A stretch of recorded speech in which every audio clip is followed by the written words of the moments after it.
Hi అండి, welcome back to our channel. ఈరోజు మనం లీఫ్ స్టిచ్ చూస్తున్నాం. ఇందుకు మనం అవుట్లైన్ లీఫ్ డ్రా చేసేసుకొని జెరీ థ్రెడ్ తీసుకొని జెరీ థ్రెడ్కి కంపల్సరీ నాట్ వేసుకోవాలి. 1కి 2 సార్లు అలా వేసుకుంటేనే మనకు పోగులు లేకుండా ఇక్కడ చూస్తున్న విధంగా మనం స్టిచెస్ వేసుకోవచ్చు. సో ఇందుకోసం ముందుగా నీడిల్ 14 నెంబర్ తీసేసుకొని మనం ఫర్దర్ వీడియోలో నేర్చుకున్నాం కదా అండి, గొలుసు కుట్టు, బిగ్ గొలుసు కుట్టు అండ్ చిన్న గొలుసు కుట్టు. సో అదే ఇక్కడ యూజ్ చేస్తున్నాం, ఏం లేదండి. So don't tension.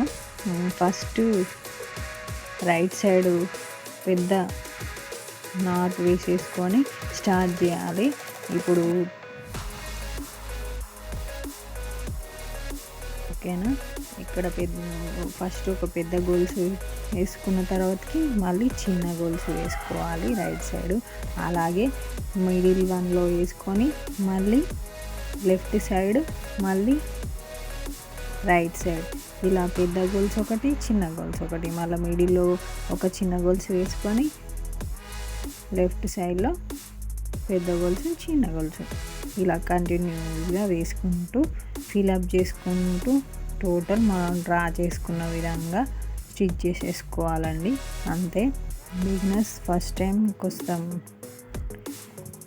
హార్డ్గా అనిపిస్తుంది, బట్ ప్రాక్టీస్ మీరు ఆల్రెడీ చైన్ స్టిచ్ చేయడం వచ్చేస్తే ఇది ఆటోమేటిక్గా వచ్చేస్తుందండి. సో ఇవి మనం బ్లౌజ్లో మ్యాచింగ్ కలర్స్ యూజ్ చేసేసుకొని థ్రెడ్స్ వేయచ్చు. ఫస్ట్ అయితే నార్మల్ థ్రెడ్తోనే ప్రాక్టీస్ చేయండి. సిల్క్ థ్రెడ్ చాలా డెలికేటెడ్గా ఉంటుంది, అది పోగులుగా లేసే ఛాన్స్ ఉంటుంది. ఫస్ట్ టైం మీరు ప్రాక్టీస్ చేస్తున్నారు కాబట్టి విసుగు అనిపిస్తుంది.